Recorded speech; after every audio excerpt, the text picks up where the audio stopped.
Two horseback riders make their way along the white sand of the shoreline when something strange catches their eye. Halfway propped against a sea wall, a man sits motionless. He's perfectly dressed, a clean suit with polished shoes. His posture is casual, almost peaceful, as if he's simply resting after a long walk. The riders approach cautiously. They try calling for him, but no response. They pat him on the shoulder when suddenly he collapses, and his motionless eyes and pale face reveal a shocking truth. He's not sleeping, he's a corpse. This is the story of Australia's most unusual mystery.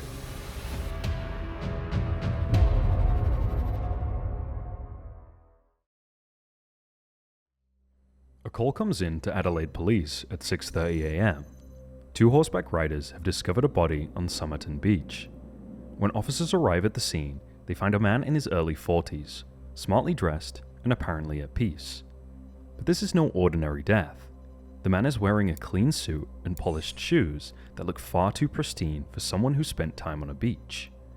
His posture suggests he simply sat down against the sea wall but never got up again.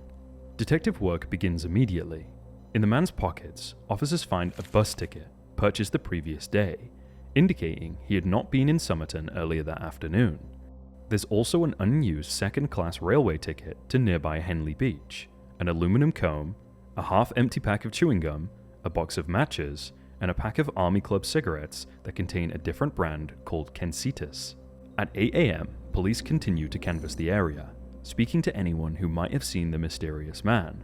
Several people on the beach had noticed him the previous evening, but their accounts are even more bizarre. A couple out for a stroll at around 7 p.m. remember seeing a man in a suit sitting against the sea wall. They thought it was odd that someone would wear formal attire to the beach, but they didn't investigate it further. They specifically remembered one moment when the man extended his arm outward, then let it fall limp again. After that, he remained perfectly still. Another couple saw him later in the evening. Even though mosquitoes were buzzing around his face, the man didn't move to swat them away. He just sat there, motionless, like a statue. The timing is crucial. Multiple witnesses confirm the man was alive and moving at 7 p.m. on November 30th. By 6 a.m. on December 1st, he was dead. At 2 p.m., the autopsy begins, conducted by pathologist John Barclay Bennett. What he discovers transforms this from a simple, unexplained death into something far more sinister. Dr. Bennett determines that the man died no earlier than 2 a.m., meaning he was still alive when witnesses saw him the previous evening, though clearly incapacitated somehow. The victim is between 40 and 45 years old, with no signs of violence or assault on the body. In fact, the man had been in excellent physical condition. His body was fit, his heart was healthy, yet tests show that it was heart failure that killed him. This contradiction troubles Dr. Bennett. Confused, the doctor looks for signs of poisoning. The man's pupils are small and unusual. The spleen is around 3 times its normal size. The liver, kidneys, and stomach are all filled with blood. With these symptoms, Dr. Bennett suspects poisoning, but only a toxology test can confirm for sure. December 5th. The toxology results arrive, but they add more to the confusion. The chemistry lab finds no trace of common poisons like cyanides, alkaloids, or phenols. But Dr. Bennett remains convinced that poisoning was the cause of death. He consults with eminent pharmacologist Cedric Stanton Hicks, who suggests that a very potent poison was likely used, one that decomposed soon after death and left no trace. Hicks proposes 2 possibilities: strophanthin or digitalis, both plant-based toxins that cause rapid heart failure. But without being able to detect the poison itself, the official cause of death remains undetermined. December 10th. Police struggle to identify the body. The media has begun calling the victim the Somerton Man, but that's about all they know. There's no wallet or any identification. His dental records and fingerprints do not match anyone in any Australian, American, or European database. International assistance yields no results. His photograph is circulated throughout the entire country, and dozens of people come to view the body, but no one recognizes him. The only clues to his identity are a few unusual physical traits discovered during the autopsy. The Somerton man had very smooth, soft hands, showing no signs of manual labor, but he had very defined calf muscles, the most pronounced Dr. Bennett had ever seen. His toes were also wedge-shaped, indicated he wore pointed shoes with high heels. These facts together suggest that the man might have been a ballet dancer or a long-distance runner, but even those leads go nowhere. December 20th. The investigation takes a strange turn when police discover that all the labels of the man's clothing have been carefully removed. This isn't accidental wear. Someone had systematically cut out every identifying mark from his suit, shirt, tie, and even his underwear. By New Year's Eve, police had exhausted all their leads. The Somerton man remains a ghost, a man who apparently had no past, no connections, no life that anyone could trace. A month later, just as the investigation seems to be reaching a dead end, police receive a breakthrough. Staff from the Adelaide railway station come forward with a suitcase that has been sitting in their cloakroom since the morning of November 30th. Previous evidence suggested that November 30th was the day the Somerton man arrived in Adelaide, and the suitcase was immediately linked to him. The suitcase contains what any travelling man would have: multiple items of clothing, a shaving kit, shoe polish, toothbrush, toothpaste, a table knife, scissors, pencils, handkerchiefs, and a lighter. But there are also some unusual items in there. A stenciling brush, typically used for marking cargo on merchant ships, suggests that the man might have worked as a sailor. There's also a sewing kit containing orange wax thread that wasn't available in Australia at the time. One other clue is the stitchwork on a coat found in the suitcase. It's unknown in Australia, but was commonly used in America. These signs point to the possibility that the Somerton man had travelled to the United States or worked in international shipping. Investigators continue meticulously analysing the Somerton man's clothes. Hidden, they find 3 tags with the name T. Keane on them, but the lead proves to be another dead end. Nobody named T. Keane is reported missing, but police eventually conclude that whoever removed all the other labels left the T. Keane tags because they knew it would lead nowhere, a deliberate red herring.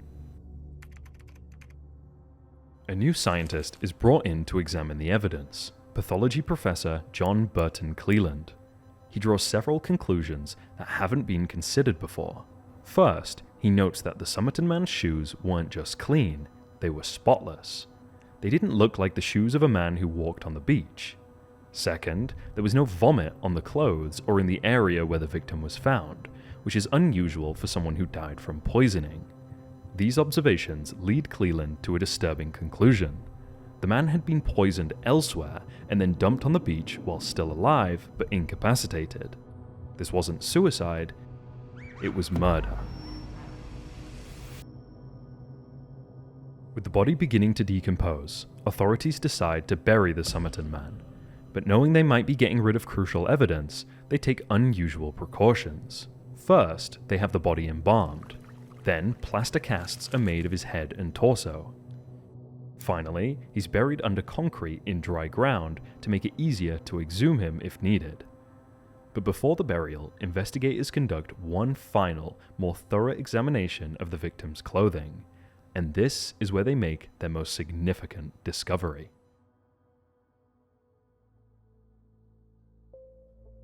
Hidden inside the man's trouser pocket is a smaller fob pocket, sewn in specifically for a watch. Inside that pocket is a rolled up piece of paper with 2 words printed on it: Tamam Shod. The words are written in such a distinctive script that Frank Kennedy, a reporter with the Adelaide Advertiser, immediately recognizes their source. They come from a book of 12th century Persian poems called the Rubaiyat of Oman Khayyam.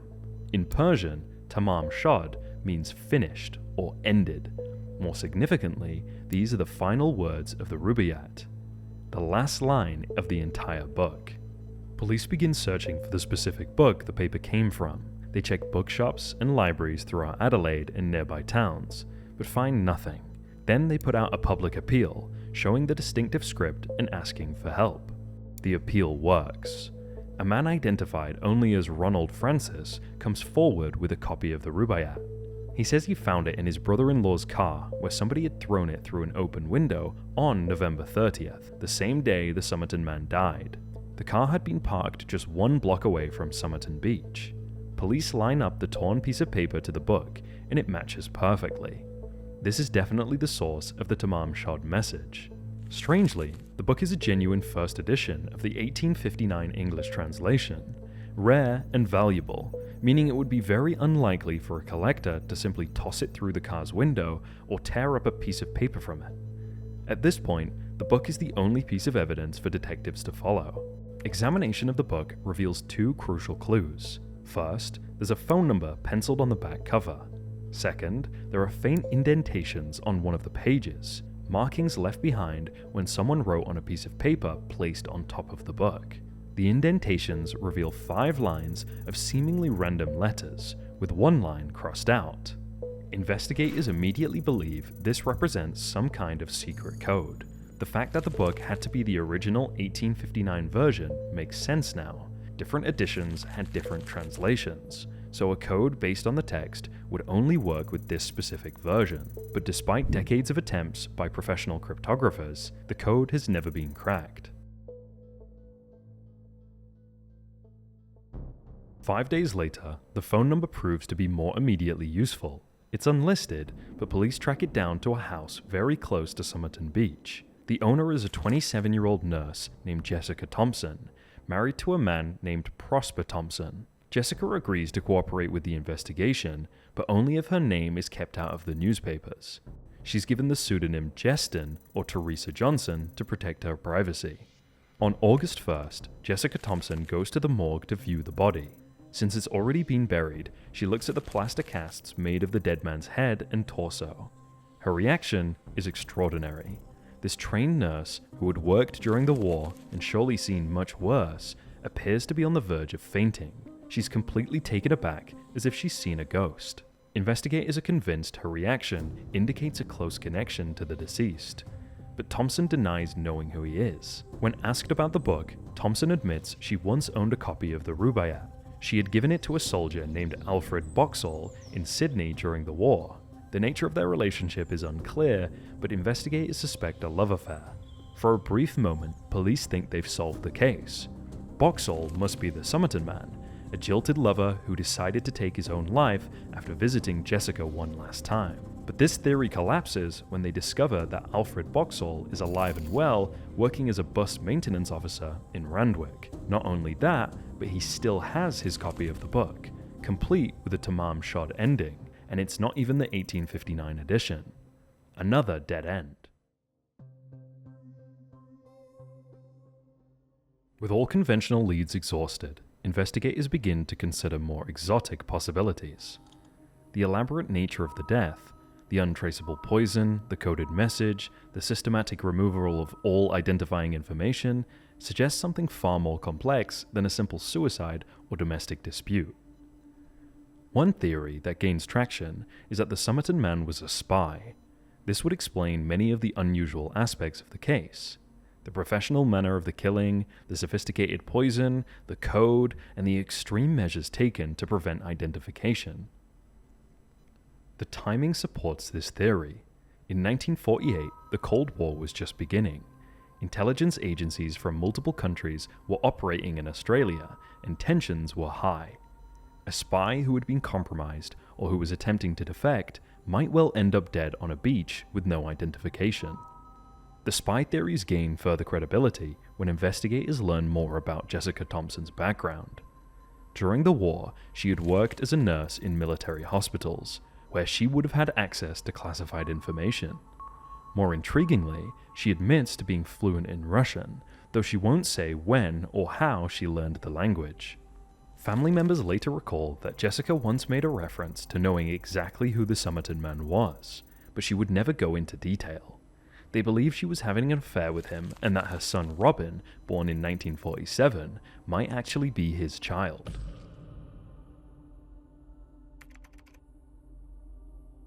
The investigation officially winds down with the case classified as death by unknown causes, but the mystery only deepens over time as new details emerge. Professor Cedric Stanton Hicks, the pharmacologist who consulted on the case, remains convinced that the poison used was something exotic, possibly strophanthin or digitalis, both of which can cause rapid heart failure and then decompose quickly, leaving no trace.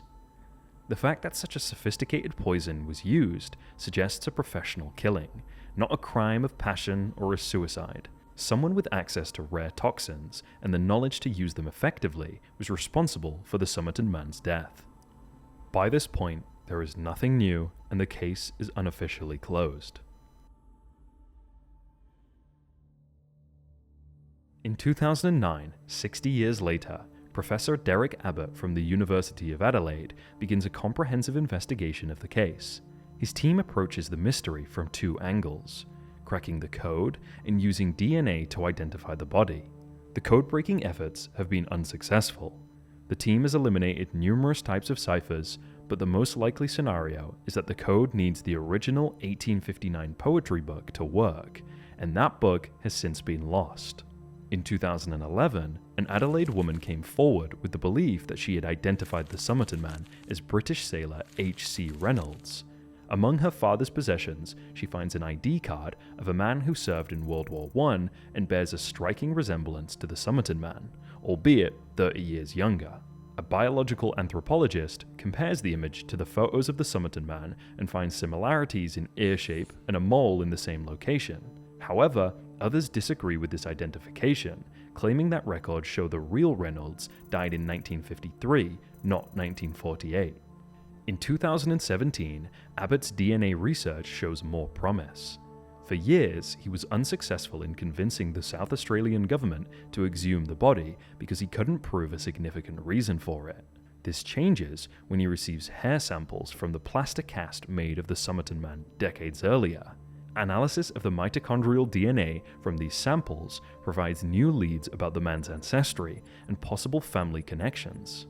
A year later, the current South Australian Attorney General approves the exhumation order. The hope is that modern DNA analysis will finally reveal the Somerton man's identity and solve the 70-year-old mystery. In the 6 years that followed, advanced DNA testing revealed that the Somerton man had Eastern European ancestry, supporting the spy theory. The analysis also confirms he had a child, a son born in Australia around the time of his death. Further investigation suggests this child was Robin Thompson, Jessica's son, who was raised by her and her husband Prosper. DNA evidence indicates Robin's biological father was indeed the Somerton man, proving Jessica Thompson lied about not knowing him.